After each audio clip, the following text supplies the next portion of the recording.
people shouldn't be able to spawn them. All right.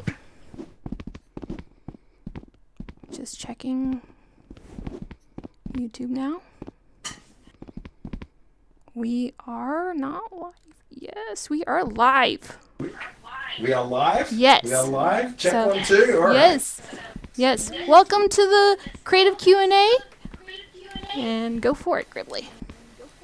All right. Hey, so can everyone hear me okay? Okay, perfect. All right, so good to see everybody. Yeah, we wanted to do a kind of creator Q&A today, kind of chat with everyone, get some feedback, talk a little bit about Circuits V2 is the topic that we really want to mainly cover today. So Yo's is saying he can't hear me. Is anyone else not able to hear me? Mm-hmm. Any ideas? Everybody can hear Gribbly, right? All right. No. All right, if you can't hear Gribbly, go ahead and select his avatar and then turn off just turn off your mic to everyone and then turn it back on to everyone. Usually that fixes the bug.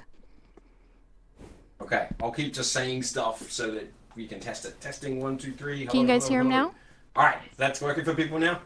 Okay, perfect. All right, good. All right, so yeah, like I was saying, we want to kind of, we thought we'd have a Circuits V2 focused Q&A today, kind of take some questions about that. And so what I thought what we'd do is start with a little bit of a status update, just give a little bit of insight as to what we're focusing on, how quickly we think things are going to roll out, and kind of what you can expect over the next month or two. So basically, the thing to understand is that we've had the circuit system in the game for a long time, as you're all aware.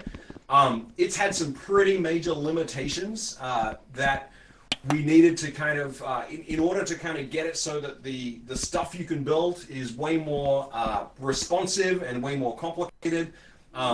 We needed to kind of do a bunch of work to make a new circuit system that's going to enable any creator using the Maker Pen to create objects in Rec Room that are equal in quality to the objects that we can make with the game engine. So the goal is, anything that we could make, like whether it's a paintball gun or whether it's a Rec Royale hang glider or whether it's anything else that we've made in the game, we want to make sure that you can make that with the Maker Pen using Circuits V2. And in order to enable that, we had to kind of go back to the drawing board and kind of make a system that works with some different assumptions.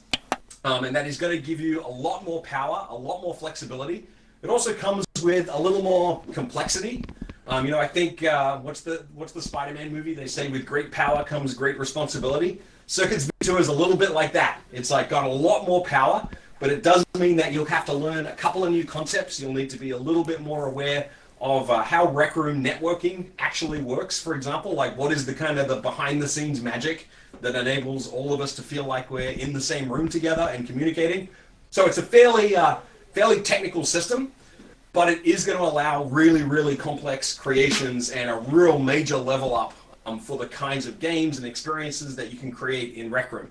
So it's work in progress. We've kind of been like hammering away on it. Many of you will have tried it in beta, I assume, and have been playing with it and giving us feedback. So thank you very, very much for that. That's all extremely valuable. We'll continue that process. We'll be rolling out chunks of Circuits V2 over the next couple of months. Roughly speaking, and Tyler will kind of punch me if I overstate this, but we're kind of targeting getting a big chunk of it rolled out by the end of this quarter. So by the end of March, we want to have big chunks of Circuits V2 out of beta. And so what that means is, right now, the only people who see anything to do with Circuits V2, the only people who even know that Circuits V2 exists, are people that opt into the Creative Tools beta in their room.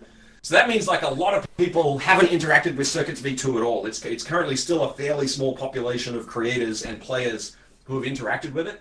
So our goal is that by the end of March, you'll be able to see Circuits V2 by default in the palette. You'll be able to start using it. You'll be able to rely on it. You'll be able to build inventions with it.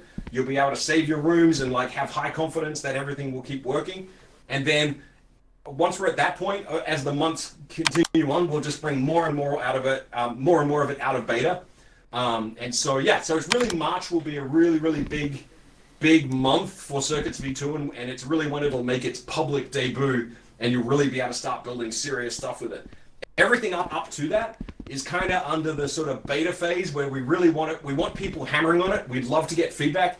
this is a great time. If you're interested in circuits creation in Rec Room, this is a great time to give us feedback, because we have most of the UGC team is working on it. So that means we are very actively developing large chunks of it, and it means that the feedback you give us right now is really, really high value, because we'll be acting on it, we'll be reacting to it quickly. Like you'll know as creators, often you give us feedback, and it can be months or even years before we actually do anything about it, because we're busy doing other stuff. With Circuits V2, we're actively working on it right now. So the feedback that you give us is hugely valuable. So if you want to have influence on how Rec Room works and how the creation system works, and specifically how circuits work, now is a great time to give us feedback. So in that spirit, that's kind of just a kind of update. I just wanted to give you kind of a picture of where we're at and how we're thinking about it. With that, let's open it up for questions. Let's open it up for feedback. What do you want to know about Circuits V2? What can we talk about? All right. Marisa, I'll let you be in charge of who's going to ask. Go for it, Yos. All right, so I got the chance to speak to. Camera. Oh, hold on.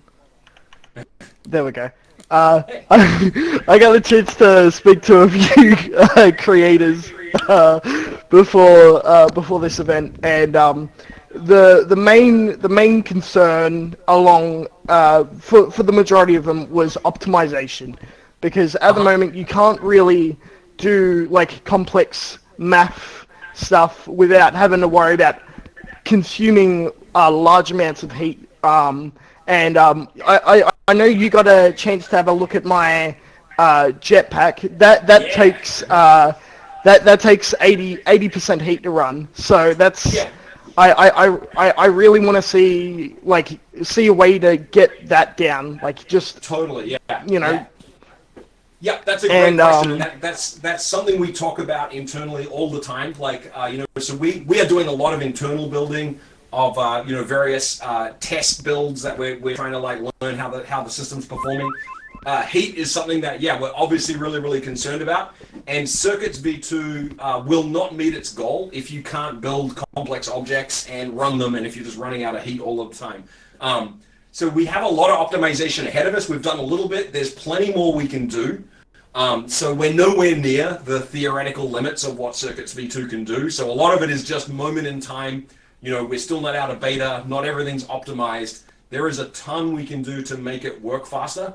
But all I can say really is, we're super aware of that, and we're gonna do the work to make sure that you can build like really complex stuff in your room. Like you won't be able to do just literally anything. There will always be some kind of a limit that you're gonna hit. But we're confident we'll be able to get it so you can have multiple jetpacks in a room. You can have multiple vehicles in a room. You can run complex logic, all that kind of stuff.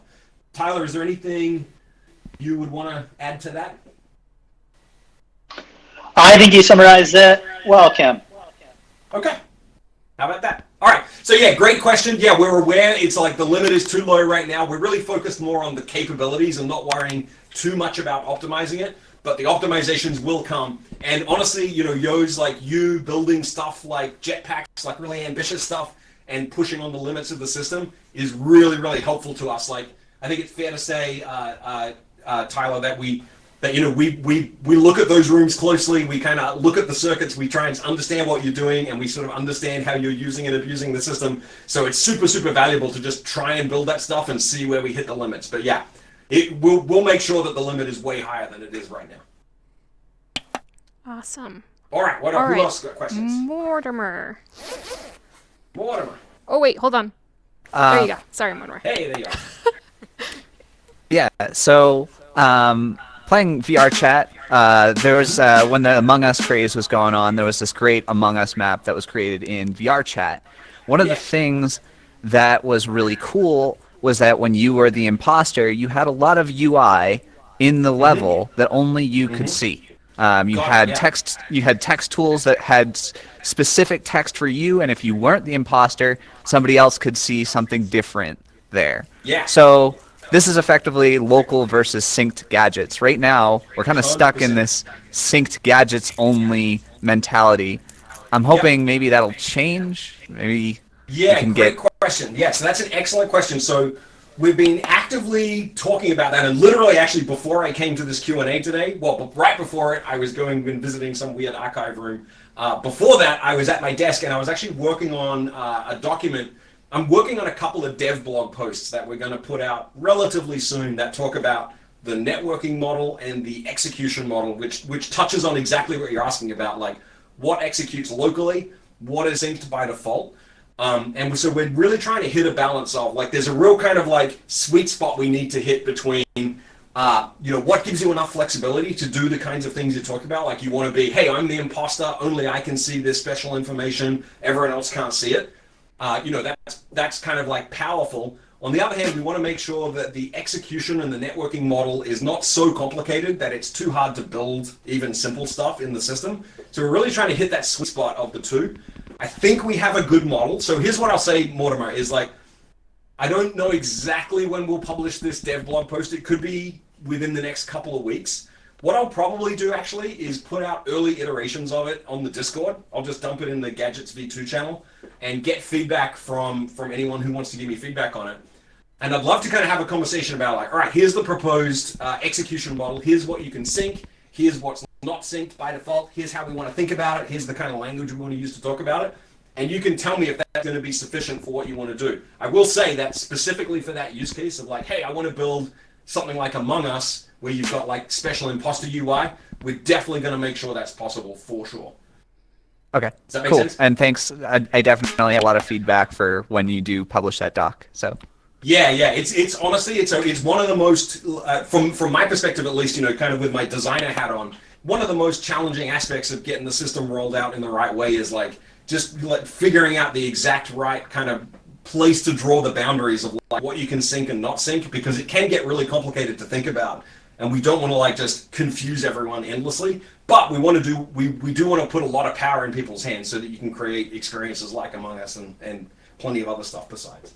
So yeah, keep an eye out for that doc. I'd love to get feedback from you. Hit me with both barrels. I would love, like, internally at the studio, we have a process that we call annoying questions. It's a design process that we use where we kind of say, all right, we have this idea, we're going to get in a room. Well, actually, we don't really literally get into rooms at the moment, but you know what I mean. We kind of get together and we say, all right, everyone ask your most annoying questions. Like, try and like upset and annoy me with your questions.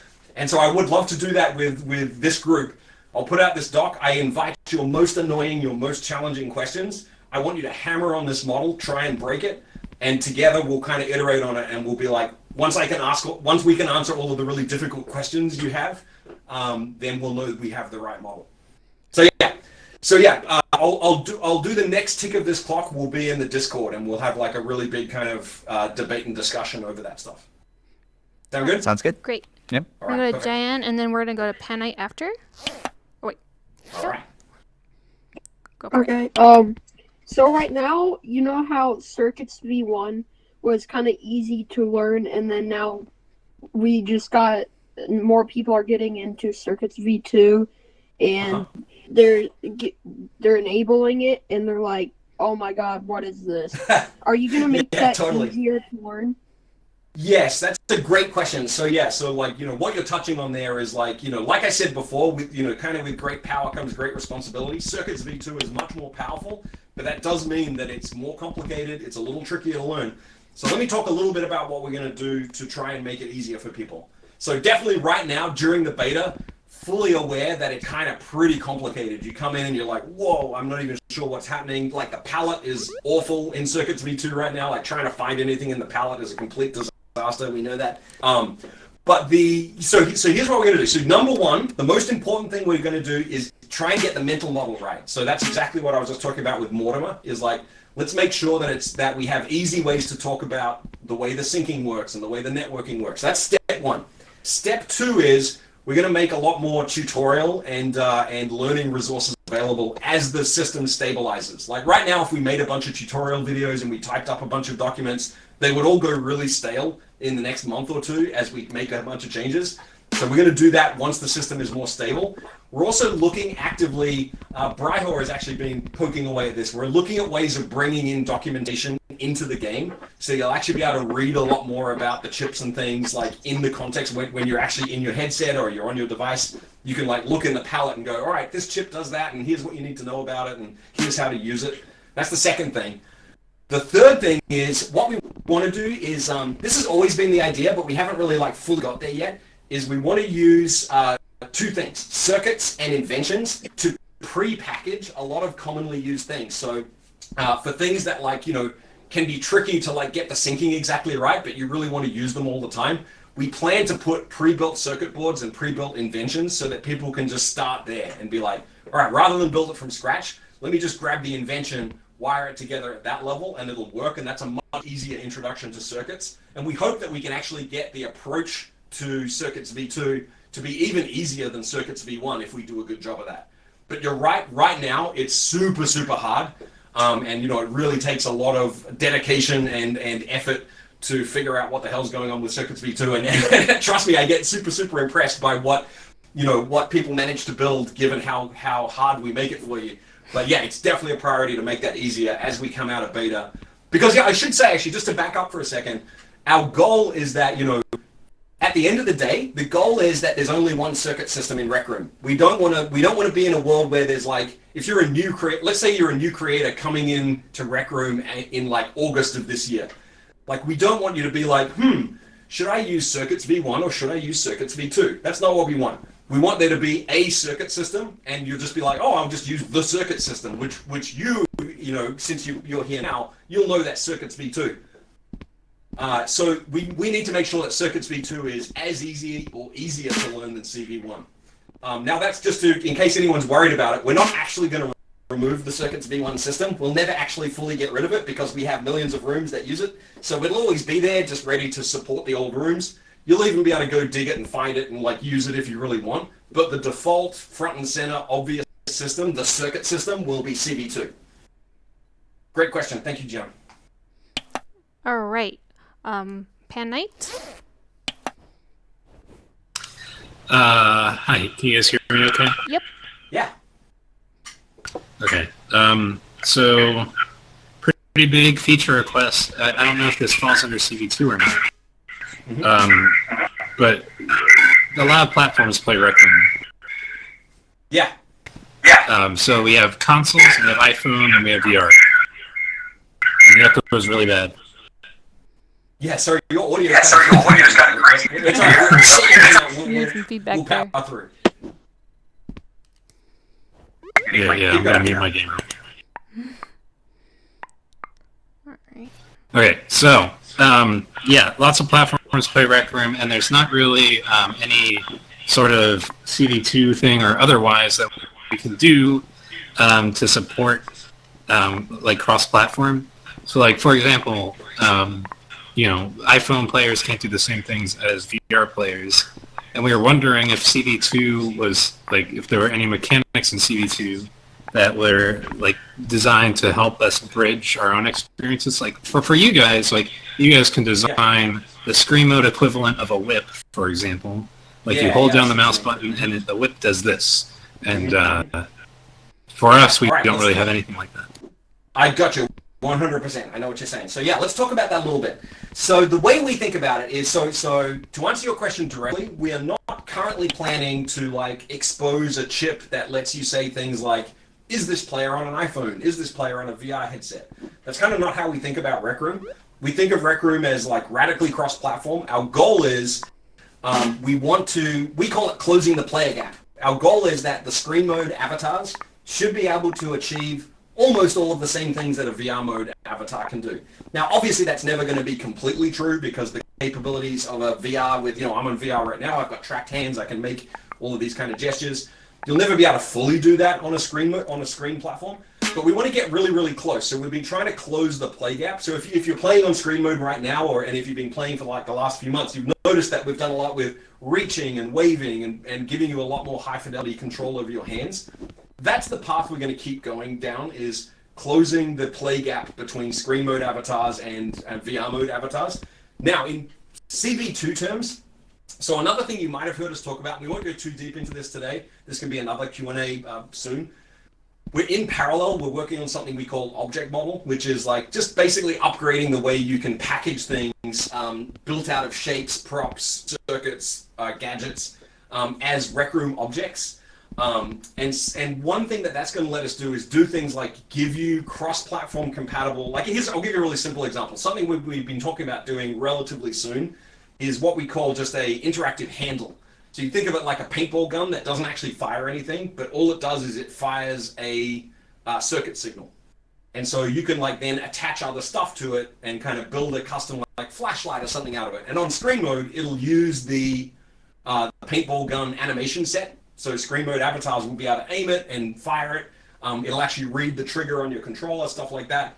And then all platforms will be able to like fire that thing. And then you can take that circuit signal and do whatever you want with it. So that's more the approach we'll take. So rather than so we'll give you a library of tools that you can use that are kind of primitives where like, hey, these are tools that the avatars can pick up. You can customize them with circuits and shapes and whatever else you want using object model and circuits v2. And we'll solve that problem that way. Does that make sense? Yeah, so it sounds like you guys are kind of, maybe my voices. It sounds like you guys are like implementing things like if I if I press the A button on my controller, it'll do an action, right? Yeah, and we'll give you basically by the time you're in the CV2 system, we hope we've abstracted away the differences across the platforms sufficiently so that you don't need to worry about it. Now you mentioned the whip, and that's a good example. Like that is a challenging example because it's like, you've got this kind of custom physically based interaction to like whip the thing out. And I'm not going to pretend I've got actually really good answer for you on that one. So we'll take that one and we'll think about it. But yeah, definitely our intention is that you can create bespoke tools and bespoke mechanics and have them work cross-platform. The way we approach it is we're going to give you the building blocks you need to do that. And our avatar team will make sure that the avatars are capable of interacting in the ways necessary. We don't want to put that burden. Basically, we want the creator mindset that we want to the maximum extent possible is you just build your room for Rec Room avatars and you don't need to worry what platform they're on. That's the goal we're after. And it's obviously tricky and it's hard and Quest players have less performance and console players have different controls, but I want to make that our problem, not your problem. That's the goal. All right. Good. All right, so we're going to go to Silent, and then we're going to go to Red Joker afterwards. The ironically named Silent. Thanks. Yeah. Now, I guess I just wanted to talk about like some tutorial stuff because the reasons I know kind of the circuits I know and like the logical mindset I have of thinking how to do circuits is because of a game called Little Big Planet. I'm sure you've heard of it. There was the second game. Sorry, say third that game, one more time. Little Big Planet. Oh, Little Big Planet. Just little game Yeah. called Little Big Planet. No. Second game. Okay. Well, it's a game like this, a lot like this. Okay, good. Third game's tutorial was really bad, I just want to say. But the second game had a really intuitive, like, tutorial where you actually, like, go in and you're guided by, a person's voice, Stephen Fry. And he, like, tells you to do all these things with each individual chip. And along the way, you'll gather more information about each one, and then you'll fiddle with little pre-made contraptions you could add on to it and make it start working and stuff. I don't know, if you really wanted to like look into like all the tutorial stuff, I just think that's a really good, it was really helpful and intuitive for me as like an 8-year-old. 100%. Yeah, okay, learning how to do that. So, yeah, 100%. So first of all, like just to share your enthusiasm, I'm a huge Media Molecule fan. I love Little Big Planet, and I've actually like spent a fair bit of time playing with Dreams, their most recent game. And I would say Dreams has a really interesting, like that's a very rich set of tutorials, and I really like one of the approaches they do, which is they basically put you in an incomplete level, and like in order to complete the level, you have to learn the building tools to actually complete the level, which I think is kind of genius. So that's all really good stuff. And so here's something I'll say about that. Something you'll see coming out, again, probably by the end of March, is we have I don't think anyone on this stage is currently actively working on this. This is another team at the company. We're actually redoing the introduction to the game. So I think everyone in this room has been playing Rec Room for a long time, and it's probably a long time since you were a brand new user on your first day. But if you remember, our new user experience has always been kind of crappy, to be honest. Like we've never done a really great job of it. We now like figure we're on enough platforms and we understand what we want to teach you well enough that we're actually like rebuilding the start of the game to be a lot more intentional and a lot more polished, and there'll be a lot of systems in there that you'll see that will be really good for tutorializing stuff. And so the next thing is actually not going to be so much about teaching you circuits or teaching you the makeup in. It's actually going to be teaching you just how to play Rec Room, because, like, let's be honest, Rec Room's a pretty weird game. Like, if you come into it, like, we do a lot of things in Rec Room that is not standard in games. So we're actually going to have a full experience. It's almost like, the idea is it's almost like a little mini quest that you play that's like an introduction to the game. It's like a series of rooms that you go through and blah, blah, blah. And in order to do that, we're building out a lot of capabilities to do better tutorials.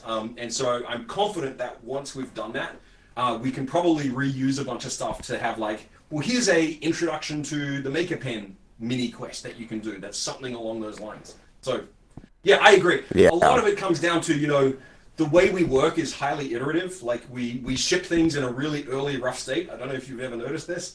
We ship things in a really rough state, and then we kind of iterate on them over time. Yeah, right. It's very polite of you to say. And so what that means is, you know, I'm often really tentative about making expensive, complicated tutorials in game, because then we change something and it's out of date like the next week. But as things stabilize and get like a little more reliable, I'm more kind of keen to do that kind of stuff. But yeah, great feedback. Thank you. Oh, great. All right. Go to Red Joker, and then we're going to go to John. Wodzilla's gone to sleep. I'm bored Wodzilla to death. Oh, no. Sorry, I just have my controller down. Yeah, I'll be completely honest. I'm about to go to sleep right now. It was what was it called? You touched on it a little bit during Pan Knight's question, which was the ability to make button inputs happen upon like, or send out a trigger or a input to a circuit. And what was it called? I was like thinking, and I almost didn't want to ask this question because I figured that it was just going to roll onto this anyway. Basically, I had made a canny post, like, I think back in 2019 for custom weapons, but basically the idea you could have an emitter tool of some kind that would shoot out a bullet or a pellet from any of the guns in any amount that you want and whatever spread you desire. Yeah. Basically. Yes, working on it. So yeah, let me talk a little bit about that, because, you know, like, you know, again, if you've been playing for a long time and if you've been listening to me do AMAs and Q&As for a long time, you'll know that, you know, often we'll talk about doing something and then sometimes it seems to disappear for a while, and, you know, like, hey, where did that thing go? Let me kind of give you my perspective on some of that stuff. Like, we've been thinking about, like, you know, we know people want to make custom weapons, for example. Like, we see the PvP maps and we see people, like, you know, shrinking down the paintball guns and putting Maker Pen shapes on it. So we know people want to do it. From my perspective, what we've kind of done is we're like, all right, we really want to support custom weapons, and we'll look at various ways to do it. And we kind of keep digging down to be like, all right, well, look, the most flexible way to do that is to kind of, like, give you the building blocks at this level. And then we'll be like, actually, we can give you the building blocks at this level. And I think what we've finally realized, or at least I feel like I'm pretty high confidence on this, is with Circuits v2 giving you the ability to do kind of frame accurate input. Like CV1, you can't do anything like I press a button and guarantee that within a 30th of a second you get a piece of feedback, which for a gun or a musical instrument or something like that is critical, right? You can't get a good feeling custom weapon or a custom instrument or anything like that if you don't have that responsiveness. So with Circuits v2, we feel like that's the solution to give you the ability to make the really responsive custom weapons and pretty much anything else. So that's a low enough level system that if we're like, all right, if we can roll that out and make it stable and easy enough to use, then you can build anything. The companion to that is what we call object model, which is like, you'll have noticed, like, you know, a lot of those custom weapons that people build, and I'm sure people in this room have built, we have all kinds of issues with, like, the physics kind of lag or the graphics lag behind, and they don't look like they should. We need to solve that for real at a pretty low level. So the way we think about it is, rather than making like a custom weapon that you can customize, we're actually making two pretty deep technical investments, Circuits v2 and object model, that are just intended to solve that problem once and for all. So you can just build arbitrarily complex and responsive stuff. And, you know, so you can build your custom weapons, you can build a lot of other stuff beside. So that's kind of why that stuff, like, has taken longer than ideally, like, any of us would have liked, is because we dug down to the basic building blocks, and we're like, let's just do this for real. Let's give you the proper systems to do it for real. It's going to take a bit longer, but the amount of flexibility and capability you'll get out of it is, like, honestly, like, orders of magnitude larger. Does that make sense? Yeah, it does. I was gonna mention. I didn't mention the candy post as the idea. Like, oh, I've been waiting for this. It was just more like a. I realized. I don't know if y'all saw it, so I figured I would say something about it now because I remembered it. I don't know. Yeah. I mean, we were going through the Kenny just the other day, just kind of looking through all of the various things. Because we've been trying to, we're trying to make sure that as we build out some of these more complex systems, like circuits and like the object model, where it's taking us many months to get them done, we're trying to make sure that we're knocking off some of the smaller, more discrete features off the Kenny that we can do as we go along. Mm-hmm. Yeah. But yeah, no, we've seen it for sure. Great. Yeah, All right. that's just about it. Awesome. And we're going to go to John, and then we're going to go to Mortimer afterwards, and then we're going to get some YouTube questions. So if anybody on YouTube has any questions, please ask them now. All right. John. Oh, hang on. We need Oh, to wait. mute. Share. Oh, I'm so sorry, John. There we for go. it. Hey, let's try again. Okay. The screen share, when will that be opened up to other players and will not be in like 2 FPS and Yeah, it's a good question. I think the two questions are very closely related. I think we would open it up to everybody when we get it, so that you can have it be more than. I think it's actually 1 frame a second, or is it 3 frames a second? Maybe I'm wrong. I thought it was 1 frame a second, right, guy? I don't have a good answer for you. I would say, not in the next month or two. Like, we're not actively working on that right now. Like, we did that really, like, our intent with the screen share feature was to kind of like, we got a lot of requests basically as COVID was really starting up. We had a lot of requests of people who wanted to like do classroom style scenarios or like meetings and kind of more business like scenarios. We actually moved to doing a lot of our team meetings in Rec Room, and so we needed to be able to present slide decks and stuff. So the 1 FPS screen share was really designed around PowerPoint as opposed to watching movies. And I'm with you. It'd be really fun if you could like stream full video, but that's a lot more work, and it's actually possible. We've looked into it. It's not like fundamentally impossible to do, just not a current priority. So yeah, don't hold your breath. and also, yeah. Do you know how people are like clamping things to like, let's say, like you're clamping something, like you have, let's say you make a lightsaber. Whenever you pick that up on screen mode, you know how you like pick it up weirdly and you can't really do anything with it? Yes. Will yeah, y'all we make do. it so Yes. it won't be like that? Yeah, this kind of connects back to what I was saying before about like we want to kind of make sure that the screen mode avatars have a similar level of expression as the VR mode avatars. And right now, one of the real limitations is kind of in the object manipulation. Once you pick up an object as a screen mode player, you don't really have the ability to reposition it in your hand. Like are these physical? No, they're frozen. But like in VR, you can pass an object from hand to hand, so it's very easy to reorient a thing in your hand and get it the way you want. In screen mode, it's very hard to do things like that, but we have plans to do that, and that is actually planned work that we're going to do pretty soon. So you can expect the screen mode expressiveness with objects to get better over the next couple of months for sure. Okay. Nice. All right. I'm going to go to Mortimer, and then we're going to get some stream questions. I think we got Long Walter has a question. We're done with YouTube as well. Walter? Yeah, we'll want to. All right. Yeah, Walter. you'll want to get the question from Walter too. Okay. So,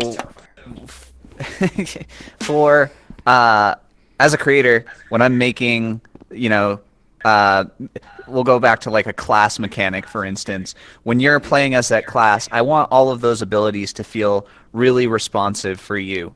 And this class might involve things like gizmos activating or something. And it doesn't really matter for anybody else if those like trigger exactly how you want them. But for the player who's playing that class, they should trigger precisely how you always. It should feel responsive, right? Yep. So this comes back to the authority of those gizmos. Right now, this is kind of a mess. Yes. Oh, no. Oh, I can't hear. Sorry. There Mortimer. you go. Something happened. I don't actually know. Right now, this is kind of a mess. You're in the middle of insulting our authority system. Yeah. And I don't actually know how like you can tell when like a particular player has the authority, but long story short, I think in a lot of cases where we're trying to really design these experiences, the creator kind of knows best about who should have the authority of a gizmo versus what the game thinks should have the authority. So there are plans to like expose that and maybe design that could be shared. How about this? I think let's go deep into this when we review this document, because what you're talking about is exactly in the wheelhouse of this document that I was talking about, and like Rye Guy and Odzilla and Grumpo and myself, we've all been talking about this as designers, kind of being like, all right, how is the best way to kind of give creators the control they need over this? Because you're exactly right. Like, that's the way we build our RROs, right? Like when we build something like laser tag or quest, like, you know, we do a really careful balance of like what happens locally for you so that you get the most responsive kind of feel, and then what kind of gets synced over the network to everyone else, where it doesn't matter, you know, I just need to see that you're doing it. I don't need to feel that it happened like, you know, one frame after I did it. That's how we build our first party content. And that's exactly the power we want to give to you. So the broad answer is yes, we're going to let you do all of that stuff. The work we have ahead of us is making sure that you can do it in a way that's comprehensible to enough creators. So we'll go through that in that document I was talking about. But yeah, I think it's fair to say that's been a huge area of discussion and focus for us over the last month or so. Like, it's been a big priority for me personally, is figuring out this exact issue. Okay, cool. Yeah. All right, before we check out the live stream questions, we're going to go to Walter. Sorry, Walter, I haven't seen your hand up, so that was my bad. Go for it. All right. With CV2, will we be able to interact more with object properties? So like the color of them and the size of them? Yes, 100%. We have, so yeah, I think it's fair to say, like, we basically want you to be able to, like I said, we're doing object model stuff, so we want you to be able to define your own objects. We want you to be able to add your own properties. Like something that's planned, for example, work that we're kind of breaking ground on now that Grumpo is actually going to be working on, is we're going to redo the config menu for all of the objects. We're going to do it in the new UI system. And you're going to be able to add custom properties to the config menu and stuff like that. You'll be able to get properties remotely using CV2 and get them and set them and all that kind of stuff. So yes, the basic answer is yes. You'll have vastly more control over the properties of objects. All right. Trunks, can you lead the questions from the live stream? Oh yeah, okay. Yeah, I certainly can. Well, most of these questions came and went. Gribbly was doing such a good job explaining things that he already covered some of those questions. But of the ones left, we've got one that was proposed by Anthony. He says, can there be a way to transfer items into subrooms using CV2 so people can make their own quests that are more like the RRO quests? Say, for example, your equipment inventory, that sort of thing. Yeah, that's an interesting question. Rye Guy or anyone else, does anyone else have thoughts on that one? I haven't been thinking about that one directly. I think I would like the answer to be yes. Rye Guy, you got thoughts on that? Could you repeat the question? I missed the beginning of that one. People were asking if, in the future of CV2, would they be able to bring their equipment inventory from one room to the next like they do in RRO Quest right now? Right. We thought about that a little bit. There's definitely some stuff we have to talk about with how rooms and subrooms work. If you think about how our quests kind of work, those are all kind of in a single subroom. Is a good way to think about it, but we kind of load the scenes dynamically. So there's some work there that we're going to have to do to get that to work. But yeah, definitely want to be able to take a step. Take it a step further, just room persistence in general. Currently in CV1 we have the leaderboard chips, which we use for room persistence, transferring information between subrooms. In CV2, is it possible to have a more robust kind of version of that? So yes, so eventually, like definitely persistence is something we want to get to. We've been actively thinking about it and talking about it. Like I took a few swings at it over the last couple of months. It's considerably more complex than I thought it would be at first to really do it right. Like given the nature of Rec Room, like, you know, when you think of like cross-session persistence, like let's say you want to build a game where you've got like, it's an RPG, right? Where you have levels and things, or it's like, actually here's a better example. Let's say you've got a room with a forest that grows and like the trees grow over time, and you want to come back tomorrow and you want to like, you know, continue from where you left off. that idea is pretty simple. Like, so if you just think of it as one player going to the room, it's fairly simple to be like, all right, I'm coming back tomorrow. I see my trees. They're 2 feet. They're 3 feet the next day. Blah blah blah. Whatever. It gets a lot more complicated when it's like arbitrary collections of players are coming in, because then you're like, well, whose session is it? Like, whose state am I saving? Am I saving Gribbly's state? Am I saving Ordzilla's state? Am I saving Trunks' state? And it's not to say it's unsolvable. It's just complicated, and we want to do a good job of it. So we've definitely been thinking about it. Persistence is on the roadmap for sure. I don't want to make any promises about exactly when that's going to happen. We're going to prioritize getting the more basic CV2 system out and ready to take over from CV1 first. Then persistence is like, the next thing that happens. But we definitely want to do it. We've got some work going on exploring a very specific type of persistence that I probably shouldn't talk about because someone will yell at me. But yeah, just know persistence is for sure on the roadmap and something that we want to enable. We think that opens up a whole extra class of games that we can make in the system. So for sure. But first we want to get CV2 out of beta first before we add that level of. And also philosophically, definitely we want you to be able to carry weapons or items or whatever from room to room. But like Riley said, there are some technical things we got to figure out. Yeah, just think about someone making an invention of a house that's 99% ink, and it's like, I want to bring this to the next room. That's gonna be fun. All right. So we only have about 15 more minutes. I'm gonna go to Libo and then Elo. So go ahead, Libo. Okay. What do you guys think about making the sampler gadget reacts to specific roles? For example, let's say that you have a 2 teams PvP map and you want team 1 to have a specific sampler, but at the same time you don't want team 2 to hear that sampler. Yeah, okay, let me talk about that a little bit. So I think this gets at, like, here's the way currently we're thinking that something like that would work, is that you wouldn't be able to have one sampler that plays different sounds for different people. Like, what we want it to be is like, objects in the room are the same for everybody. But what we'd want you to do is use 2 samplers and trigger them based on roles. And so if you got role number 1, we trigger that one. If we got role number 2, trigger that one. And we'd probably do it at the role level where we might filter the audio, but we don't want to like have it be like here's a test case that I have in my head of something that I don't want to support in CV2 is I don't want to have it where you've got like, all right, let's say I put a light bulb in the room and I kind of like go to the complexity of like, you see the light bulb as red and I see the light bulb as green. I think that opens up a level of complexity. While there is some power and there are some good use cases for that, I get it. That opens up a level of complexity that I worry that a lot of creators would struggle with that. So for stuff like, if you want to have secret information, we'll give you like, we'll do that with UI, so you can like put that on screen as opposed to in the room. Does that make sense? Yeah, pretty much makes sense. Yeah, thank you. Okay. Yeah. All right, we're gonna go to Elo. Yes, we can talk about it later. Howdy then. Hopefully my mic isn't scuffed. But you've passed this question a few times, or rather, it's I had a question earlier, but it's 2 other people have talked about it, but I kind of wanted to add on it. I was talking to Trunks earlier about this, which is the weapons part of maybe having like weapon kind of gadgets or something like that to make your own weapons. Adding to what they said though, we'll be able to kind of like you were talking about how you can kind of like put the print of like a paintball rifle, something like that, onto your gun.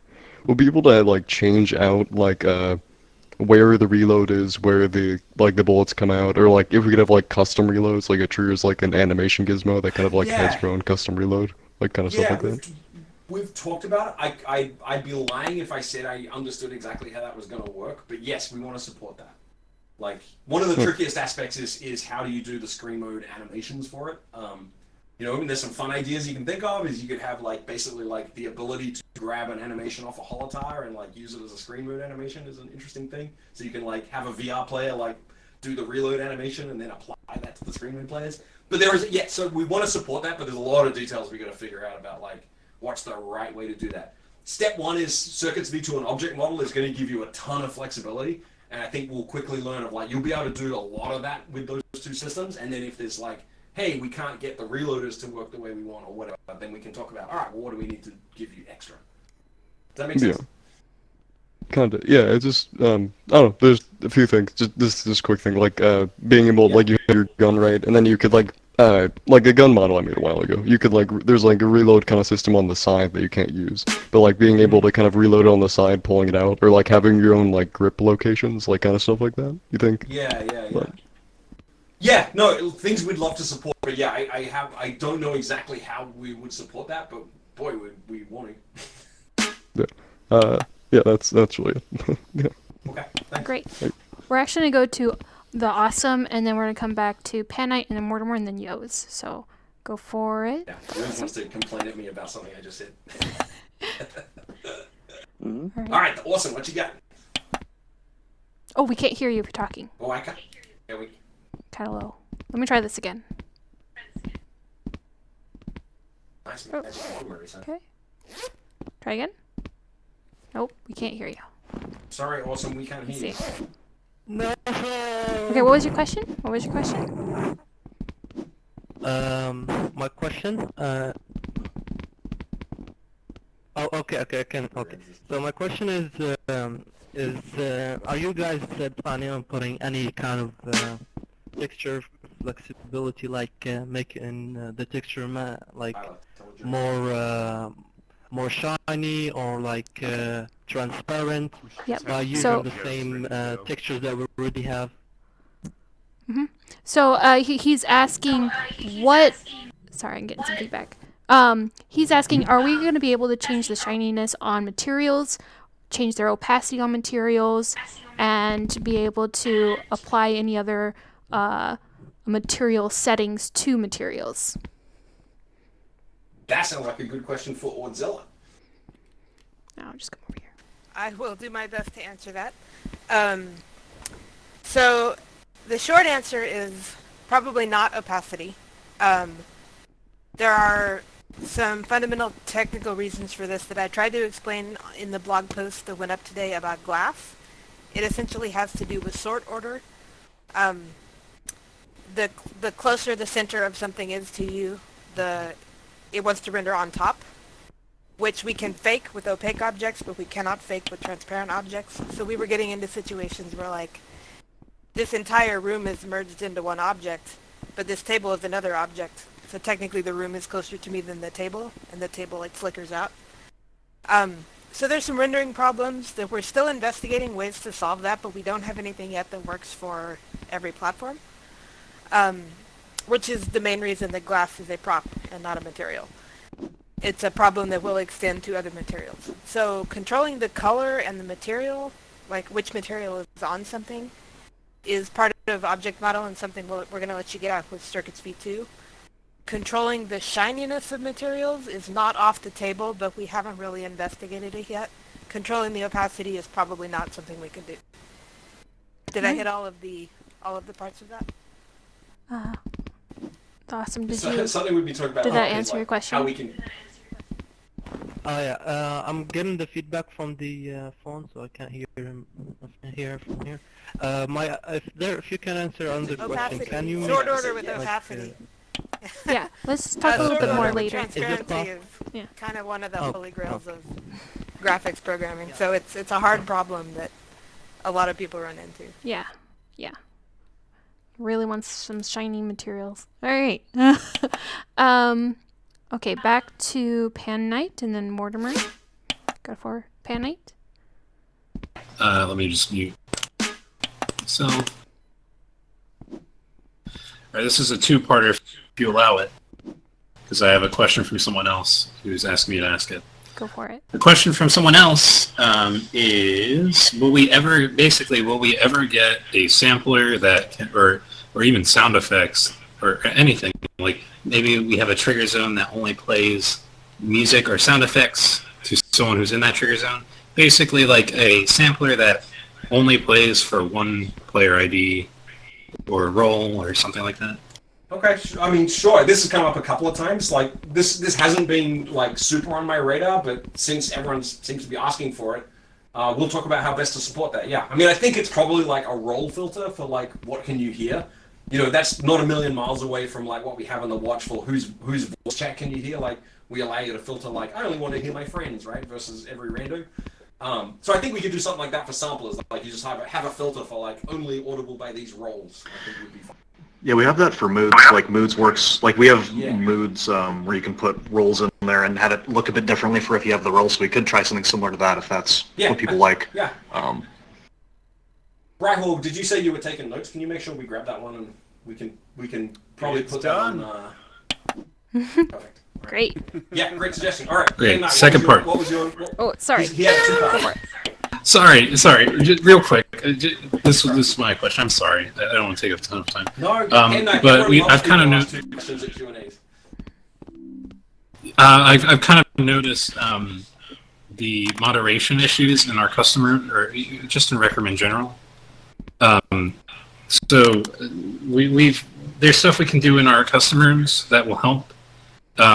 So is there any way we could get like a mod log for custom rooms? Like I kind of want to see if my moderators have been closing down instances, if they've been kicking people, if they've been room banning people. Great. Why are they being room bans? Like room ban reasons. Yes. Great question. Stuff like that. So yes, 100%. So just so kind of like context for that. So yeah, the question is all about like better mod powers and mod tracking powers and just moderation tools for room owners. Yes, that's definitely something we want to work on. So we're actually, if you look at our recroom.com/jobs, we're actually hiring for that team right now. And we've basically like bulking up our team that builds those kind of social and moderation features. Like we're kind of in that kind of good problem to have situation where we've had a lot of new players come in with Quest 2, with Xbox. It's been a time of great growth for us, which is great, but it also means like, every time the community gets bigger, we get, new moderation challenges and things to think about. So yeah, definitely so something that's going to happen pretty soon is on RecNet, you'll get a creator dashboard for your room that's going to start showing you metrics for, it'll be like a little dashboard that you as a room owner can go to and go, hey, I'm going to track various important aspects of my room. It's going to start with more of the non-moderation stuff, but we've set it up in a way where we can pipe through how often is my room getting reported, what kind of activity is going on. So we'll be able to build out that over time of like, hey, you get a much better moderation dashboard for your room, and then you can use that that's where we would put something like a moderation log or like what's happened in my room and stuff like that. So yes, that is definitely planned. It's kind of gated behind. We're bulking up the team that builds those features because we're just kind of a little bit under the gun given the growth in the community that we've seen. But yes, we really, really want to do that and give better tools to you for that purpose. Awesome, thank you. Great. Excellent question, thank you. All right. Go for it. Yeah, so I think that comes to the object model revision that you've been talking about. And that is, for room monetization, we often want to have things like skins on weapons and stuff, or skins for various things, or have like a variety of costumes that you can buy. So one of the challenges with this is ink space. If we want to sell, 10 skins, they all have to be in the room all at the same time, even if only one may be equipped at once. Similarly with costumes, if we want to have like a number of costumes in the room, they all have to be there, even though maybe only one of them could be used at a time. I'm wondering if this can factor into the object model thing where like there can be swappable components of an object based on some circuit signal, right?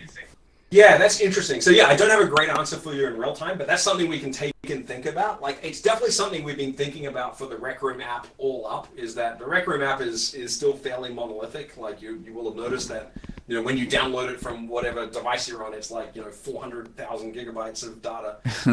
So we want to make it a little bit more modular. So we've been kind of like poking at that, like, making it so you can like download it in chunks.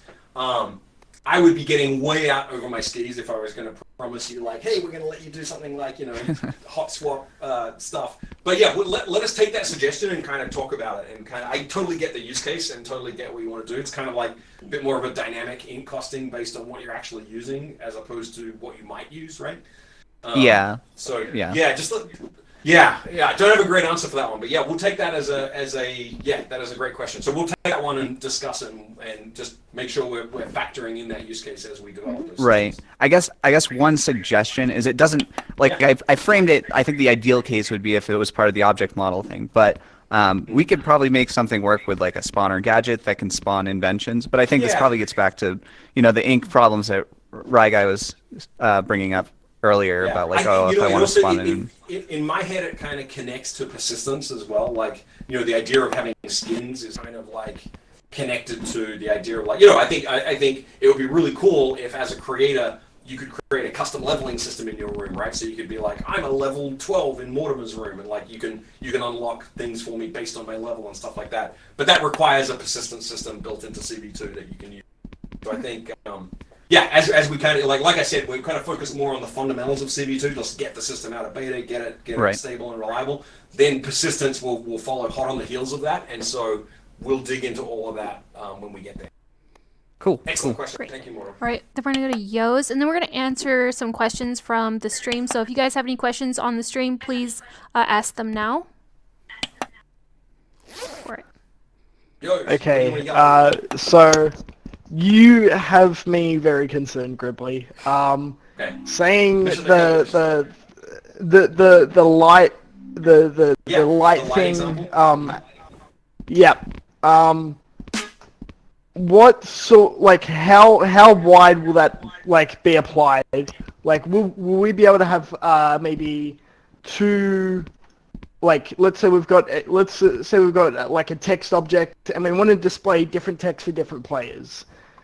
Because I really want to take advantage of like sync versus local sort of stuff, and definitely. Yeah. So like we haven't like fully locked this in, so totally willing to have a conversation about it. I think the way I would say it is this: I think we want like, let me zoom all the way out, right?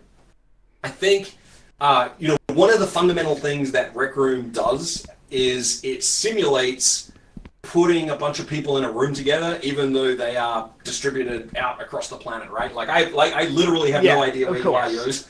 You know, so but it feels like we're in the room. And one of the things that makes that illusion work is that all of the objects behave the way you would expect real objects to work in a real room. You know, so if you and I disagreed about whether there's a coffee pot here, you know, it would be weird. That's not how the real world works. If we were really here, we would see the same stuff.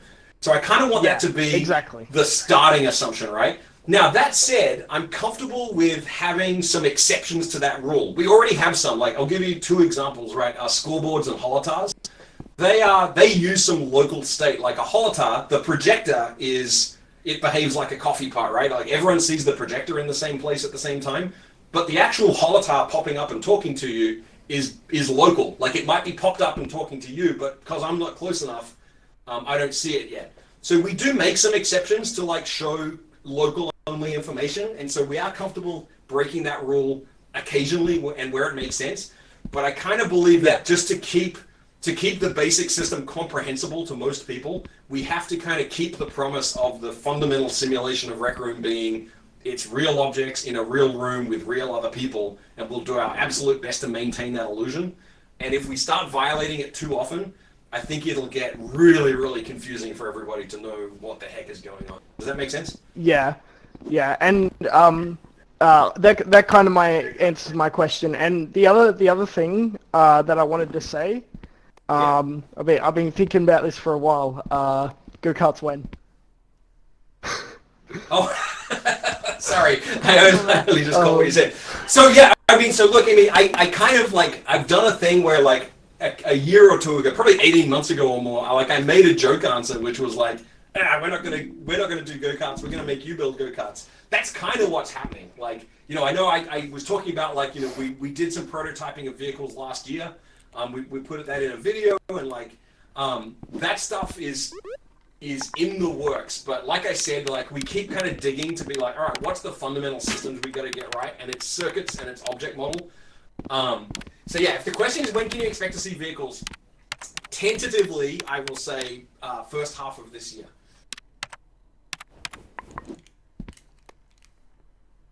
Oh, all right. But yeah, they're coming. Okay. Sorry, Yos. Did you have any other concerns there?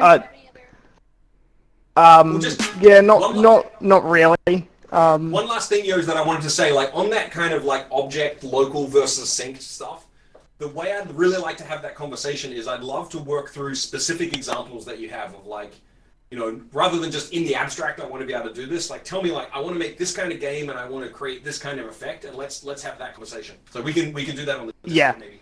All right. Yeah, one more thing that I had related to vehicles. I'm sorry to bag on about this, but I don't know if you've seen. I don't even know if he's here. Pancake. He made a.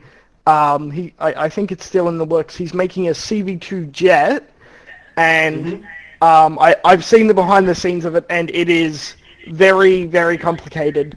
And I wanted to know if there'd be any way to streamline that sort of thing, so any man in his dog can just whip out a jet into their room. Yes, I'm certain there is. So, for example, something like, here's the plan with the way we want to do ground vehicles, right? So you want to do like go-karts, just as a random example, just to pick something out of thin air. I think the way we want to do that is, like, obviously you'll always be able to use the basic building blocks of Circuits V2 and build anything you like you have with your jetpack, right? You kind of built that out of simple primitives. But I think what we want to do for something like a ground vehicle is give you a customizable module, something that's like a gizmo. Let's not go too deep into this. We've been talking about, I think probably there'll be something like a gizmo that isn't exactly a gizmo, but it's something like that, where it's kind of it basically is a C# vehicle model that we've done that you can heavily customize. So rather than having 400 million chips and wires everywhere, instead you have this module, you build it into your vehicle using the object model, and then you can control it via circuits, like sending in gas and brake and steering and stuff like that. And we would do the same thing for flying vehicles. And that wouldn't preclude you from building your own one from scratch if that's really what you want. But for many, many, many use cases, you'll probably want to use the kind of module that we give you and then customize it heavily. And that was that video, if you watched it, where we showed a prototype motorcycle, school bus, and kind of a go-kart style buggy. That was one module that we had just tuned the parameters differently and attached different geometry to it. Okay. All right. So I've actually answered a lot of the questions on the live stream regarding vehicles because that came up a lot, Gribbly, so that's pretty good. But we are out of time, so we are going to wrap up here. Thank you guys very much, everyone, Yushiro and Ondog, and I'll get back to you a little bit on your questions, and I'll pass them forward. Thank you guys so much for joining, and thank you guys so much for being patient and respectful on the live stream. Also, thank you for giving all your feedback at the Creative Q&A. And thank you guys. Thanks, everyone. Great Have to a see good everybody. one. Yeah. Let's argue about a bunch of stuff on the Discord. Yeah, and post your questions on the live stream, guys. Go ahead and post your questions in the comments below, and we'll get back to them. All right, thank you guys so much. Bye.